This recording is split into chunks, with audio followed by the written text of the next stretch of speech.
Assalamualaikum warahmatullahi wabarakatuh. Di sini saya akan membahas kognisi dan emosi. Ada beberapa teori antara hubungan kognisi dan emosi. Ini penjelasan beberapa teori dalam hubungan antara kognisi dan emosi. Yang pertama ada teori interpretasi gejolak. Menurut Scudder dan Singer, emosi terjadi karena dua hal. Yang pertama itu karena gejolak fisik seperti jantung kita berdebar karena adrenalin.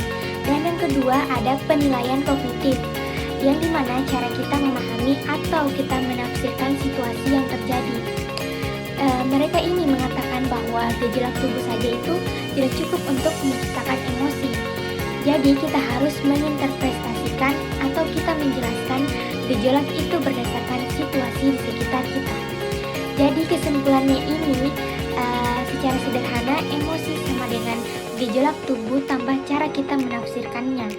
Kalau kita merasa jantung berdebar, kita merasa takut, senang atau marah tergantung bagaimana kita menghadapi situasi tersebut.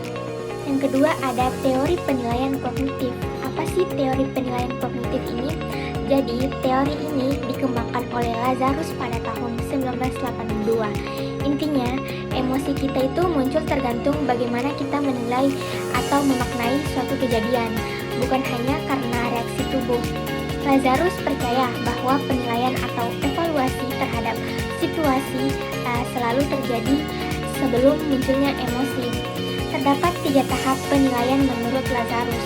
Yang pertama ada penilaian primer, yang dimana pada penilaian ini kita menilai apakah situasinya berbahaya atau menguntungkan bagi kita. Yang kedua ada penilaian sekunder, kita melihat apakah kita punya kemampuan atau sumber daya untuk mengatasi situasi yang disebut coping. Yang ketiga ada penilaian ulang. Setelah itu kita bisa meninjau kembali penilaian kita jika ada informasi baru. Jadi kesimpulan secara sederhananya ini, emosi muncul karena cara kita menilai situasi, bukan kejadian itu sendiri yang menentukan emosi kita, tapi bagaimana kita memahaminya. Yang ketiga, teori keutamaan afektif. Menurut Zachon, emosi biasa muncul tanpa harus berpikir dulu atau tanpa proses kognitif. Yang artinya ini, kita bisa langsung merasa takut, senang, atau marah hanya dari reaksi awal, bahkan sebelum sadar apa yang sebenarnya terjadi. Contohnya tuh ketika kamu melihat ular, tiba-tiba kamu langsung takut sebelum sempat berpikir apakah itu berbahaya atau tidak. Nah, reaksi emosional ini muncul lebih cepat dari penilaian logis. Yang keempat, teori multilevel. Teori ini mengatakan bahwa emosi bisa dijelaskan dari berbagai tingkatan. Misalnya tingkatan biologis, respon otomatis tubuh, yang tingkat kognitif, proses berpikir atau penilaian, tingkat pengalaman pribadi atau sosial. Contoh sederhananya itu ketika kamu terkejut melihat ular, tubuhmu bisa langsung melompat. Itu respon otomatisnya. Lalu kamu mulai berpikir apakah ini berbahaya? Ini reaksi melibatkan lebih dari satu proses, jadi tidak bisa dijelaskan hanya dari satu sisi saja. Kenapa sih teori ini penting? Karena lebih masuk akal untuk kita memahami emosi dari berbagai sudut, bukan hanya dari berpikir saja secara kognitif atau dari tubuh saja secara biologis. Yang dimana kesimpulan sederhananya ini, emosi muncul dari beberapa tingkatan proses, tidak cuma satu. Jadi teori multilevel mencoba melihat emosi secara lebih lengkap dan menyeluruh. Selanjutnya ada metode meneliti emosi. Untuk kita memahami bagaimana emosi mempengaruhi pikiran dan perilaku, para peneliti menggunakan beberapa metode sederhana.